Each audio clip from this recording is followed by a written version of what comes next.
Rəğaib namazının dinimizdə asası varmı? Sual. Assalamu alaikum. Türkiyədəki bəzi müsəlmanlar Rəcəb ayında rəğaib namazı deb bir xil namaz oxuyur ekan. Bu namaz qandaq oxunur? Bunun dinimizdə asası varmı? Hükmü nima? Cavab. Və aleykum assalam və rahmetullahi və barakatuhu. Barlıq hamd sanolar Cənab-ı Allah'a olsun. Durud və salamlar Peyğəmbərimizə, u zatning oila tavobatlarga, ashablarga və u zatqa taki qiyomatgacha ergashganlarga bo'lsin.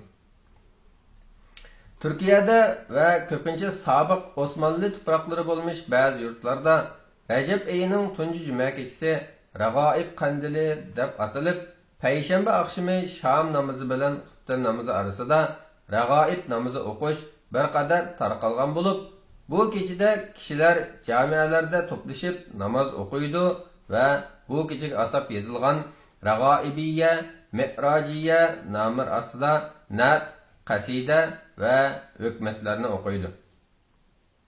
Yaqinqi yillardan beri qandillar tunak kechilarini tabriklash Turkiyada xeyli rivoj topgan bo'lib, bu kunda kishilar o'zaro tabrik ushurlari yo'llashib qolmay, ayrim rasmiy kanallar ba'zi cho'ng jamia masjidlardagi faoliyatlarni naq maydon tarqatibmi ulgurmoqda. Qandil arabcha qandilun so'zidan kelgan bo'lib, chiroq demakdir. Tilimizda chiroq ko'p sham qadilgan asma shamdan, bir necha tal sham o'rnatilgan asma shamdan yoki bir qancha lampochka o'rnatilgan asma chiroq degan ma'noda qo'llanilgan. Qandil so'zimi Turkiyada Mavludi Nabi, Rəğaib, Mi'raj, Baroat va Qadr kechilari Osmanlı imperiyasi davrida Qonuni Sultan Sulaymonning o'g'li Sultan Selimxon II davrida jamia masjidlar yo'ritilib, munarlarga qandillar esilib tabriklanishga boshlagandan beri musulmonlar tarafidan fazilatlik deb qaralib, tabriklangan alohida kechalar degan ma'nodami qo'llanilib kelmoqda. Rəğaib arab tilida targ'ib qilingan mol in'am ma'nosidagi rag'iba kalimasining ko'pligi bo'lib, fiqh istilohida payg'ambar sallallohu alayhi vasallam izchil qilgan va uning fazilatini bayon qilgan nafl amalni ko'rsatadi. Malikilarda bomdodning 2 rakat sunnatini yoki kishi yolg'iz holat ado qilgan sunnatdan bir daraja tuvan mustahabni ko'rsatadi. Atalmış Rəğaib namazı bolsa, Rəcəb ayının tuncu payshanba kunini jumaga bağlagan kechisi, ya'ni Rəğaib kechisi Şam bilan xuftan araliqida o'qilgan 12 rakat namoz bilan Baroat, ya'ni Şaban ayının o'rtadagi kecha Baroat kechasida o'qilgan 100 rakat namozni ko'rsatadi. Har ikki namoz bid'atdir. Hammamizga ma'lum bo'lganidek, namoz ibodatdir. Ibodat bo'ladigan Allah və Allah'ın Rasulü bekitib bergen bo'lishi, uni isbotlaydigan oyat va sahih hadislar bo'lishi kerak. Bo'lmasa, bu Allah'ın dinida bid'at paydo qilish bo'ladi. Bid'at paydo qilishga hech qanday ehtiyoj yoki zaruriyat yo'q. Chunki Alloh taologa qanday ibodat va qulluq qilishimizni Allah va Allah'ın Rasulü bizlarga eng mukammal va tafsiliy programma orqali ko'rsatib bergan. Namazda elib aytsak, kecha kunduzgi 5 vaqt namoz, ya'ni 5 vaqt farz namoz va har xil sabablar bilan ado qilingan turli nafl namozlar orqali hech qanday bo'shliq yoki kamtiklik qo'ymagan. Masalan, nafl namoz o'qimoqchi bo'lgan kishi 2 rakatdan tortib necha 10 rakatgacha namoz o'qish cheklangan vaqtga udulmasala, xohlagan joyda va vaqtda o'qisa bo'laveradi. Bu bandaning ixtiyoriga qo'yilgandir. Buningda hech qanday cheklama yo'q. Lekin hech kim farz namozlardan boshqa biror namozni hech qachon shariat muncha rakat va falon vaqtda o'qishni buyurgan deb dalilsiz holda shariatga bog'lab olmaydi va boshqalarni shu vaqtda shu rakat sonida namoz o'qishga targ'ib qila olmaydi. Chunki undaq qilsa ibodat qilaman deb turib bid'at paydo qilgan bo'ladi. Rəğaib kechisi Qur'on Karimda va hadislarda hurmat ta'kidlangan harom oylardan biri bo'lgan Rajab oyida tabriklanadi. Tasavvuf asarlarida payg'ambar sallallohu alayhi vasallamning Rəğaib kechisi onasining baliqasiga tushganligi Shunga Rajab oyining 1-payshanba kuni ro'za tutib, shu kechida rag'oib namozi nomida bir namoz o'qishning nihoyat savob ekanligi va bu kishining fazilatining nihoyat ko'pligi haqidagi rivoyatga asosan Rajabga o'tgan yangi oy payshanba kechda ko'ringan taqdirda u kechasi rag'oib kechasi deyilmay, yangi oy ko'rilgandan keyingi 1-payshanba kuni rag'oib kechasi deb qabul qilinadi. Shu oqshimi rag'oib namozi deb atalgan 12 rakat bu bid'at namoz sham bilan xutlanaliqida o'qiladi. Bu namozning har rakatida Fatihaga qo'shib Qadr surasi 3 qatim, Ixlos surasi 12 qatim o'qiladi. Her 2 rakatni bir salom bilan oxirlashtiradi. Namozdan farigʼ bo'lishga ulab 70 qatim durud o'qib sajdaga boradi. Shu tariqada ma'lum duo va zikrlarni ma'lum sonda qilib ikkinchi sajdaga berib oxirlashtiradi. Rag'oib kechasi bilan rag'oib namozi haqidagi rivoyatga kelsak, bu rivoyat muhaddislarning birdek qarshida to'qilmadir. Chunki bu rivoyat ishonchli hadis manbalarida kelmagan. Balki Hijriya 4-asrdan keyingi ba'zi bir to'qilma rivoyatlar bilan to'lgan vaz nasab va targ'ibot kitoblarida paydo bo'lgandir.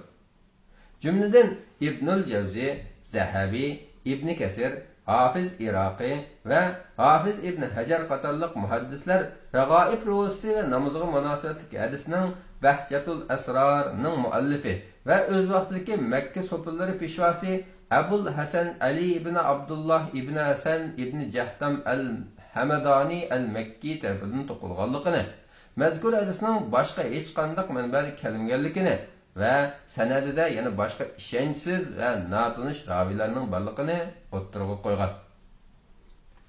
Tarixiy qaytlarda Hijriya 448-yili Qudusda va Hijriya 480-yili Bag'dodda rag'oib kechasi o'tkazishga boshlagan. İmam G'azzali bütün Qudus xalqining bu kechini tabriklaydiganligini qayd qilgan. Abu Talib al-Makki rag'oib kechasi demagan bo'lsa-mu, Rajab oyining dastlabki kechasini g'animat bilishning mustahab ekanligini tilga olgan. Ulamolarimizning zo'r ko'pchiligi Rasululloh sallallohu alayhi va sallam, sahoba va tabiinlar davrlarida bundoq bir ibodatning bo'lmaganligi, balki boshqa dinlarning ta'siri bilan borliq kelganligini, shul bois bu kechida alohid ibodatlarning bo'lishning ibodatlarda bo'lishning dinda yangi ibodat, ya'ni bid'at paydo qilish hisoblanganligini, Payg'ambar sallallohu alayhi va sallam tarafidan umumiy ma'noda bid'atlarning cheklanganligi bilan birga jumaga o'tgan kecha va juma kuni atoyin bir ibodatda bo'lishning cheklanganligini, shunga rag'oib kuni va kechasi muayyan ibodatlarni qilishning diniy jihatdan noto'g'ri ekanligini o'ttirg'a qo'ygan.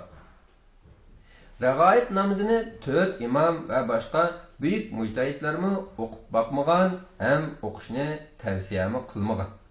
Aksicha olimlarimizning uning bid'atligini muayyanlashtirgan va undaq namoz o'qishni qattiq ayiblagan. Bu sababdan ahli ilmlar buni to'sib kelgan va uni paydo qilganlarga la'nat o'qigan. Masalan, İmam Navaviy rahimahulloh bu vaqtda mundaq degan: Alloh taolo uni paydo qilganlarga la'nat qilsin. Chunki u ozg'unlik, jaholat va dinimiz to'nimaydigan bid'atdir. Yana kelib uningda dinimizda yo'qligi aniq bo'lgan ishlar bordir. Bir bo'lik olimlar uning qabih qilmishligini va uni paydo qilganlarning ozg'unligini ko'p dalillar bilan bayon qilib, ayrim risolalarni yozgandir. Hanafi mazhab olimlarimi boshqa mazhab olimlaridek rag'oib namozi haqida kelgan rivoyatning to'qilma va soxta ekanligini ta'kidlab, u namozni bid'at deb muayyanlashtirgan va uni jamiyalarda yig'ilib ado qilishni cheklagan. İmam Nuriddin ibn G'anim al-Maqdisi bu vaqtda yozgan maxsus risolasining muqaddimasida Faqir Alloh taoladan hokimlarimizni mushu bid'atni qilayotgan masjid imomlarini cheklashga, buningdan kelib chiqayotgan yomon oqibatlarni uzil-kesil tugatishga muvaffaq qilishini tilayman degan. Hatto fiqh va tariqat peshvolaridan bo'lmish Imom Rabbani Ahmad Sarhindi hazratlari bu xususda bid'atni qilib kelayotgan avom va havasni qattiq ayiblab, ular farz va sunnatni tuvan ko'rib, farz namozlarni afzal vaqtida jamoat bilan ado qilish ahamiyat bermaydi. Farzlarga eranishmaydi. Nafillarni bo'lsa butun vujudi bilan ado qiladi. Yana Ashura kechasi, Baroat kechasi, Rajab oyining 27-kechasi va Rag'oib deb atalgan Rajab oyining tunji juma kechasi qatorliq kechalarni tunab o'tkazishga alohida ahamiyat berishidi. Ular bu ishlarini nihoyat yaxshi deb qaraydi. Buning qabihni chiroyli ko'rsatadigan shaytonning ozdirish ekanligini hargizmi bilishmaydi degan. Hafiz İbn Hajar Rajab oyining fazilati uningda yoki ma'lum kunida ro'za tutish yoki ma'lum kechada qiyom turish haqida dalil bo'lgudek sahih bir hadis kelmagan. Ammo Rajab oyida boshqa oylarda odatlangani bo'yicha kun atlatib yoki oyning 13, 14, 15 kunlari va yoki dushanba, payshanba kunlari ro'za bo'ladi degan. Payg'ambar sallallohu alayhi vasallam kimki bizning bu ishimizda, ya'ni dinimizda biror narsa paydo qiladi ekan, u rad qilinadi degan. İmam Shatibiy shariatda dalili bo'lmagan amal bid'at deb atalgan degan. Demak, Rag'oib namozi va Rag'oib kechasining fazilatining islom shariatida hech bir asosi yo'qdir. Dinimizdagi Isro Mi'raj hadisimi ba'zi joylarda ushbu Rajab oyining 27-kechasi tabriklanadigan bo'lib, Isro Mi'raj mushu kechada yuz bergan deydiganlar bor bo'lsa-mu, u kunning dal shu kun ekanligiga dalil yo'qdir. Vallahu a'lam bis-savab. Allah eng to'g'risini bilguchidir. Fatvoda Doktor Abdul Aziz rahmatullah. Hijriya 1444-yili Jamadil oxirining 24-i. 2023-yili 1-oyning 17-kuni. Assalomu alaykum va rahmatullohi va barakatuh.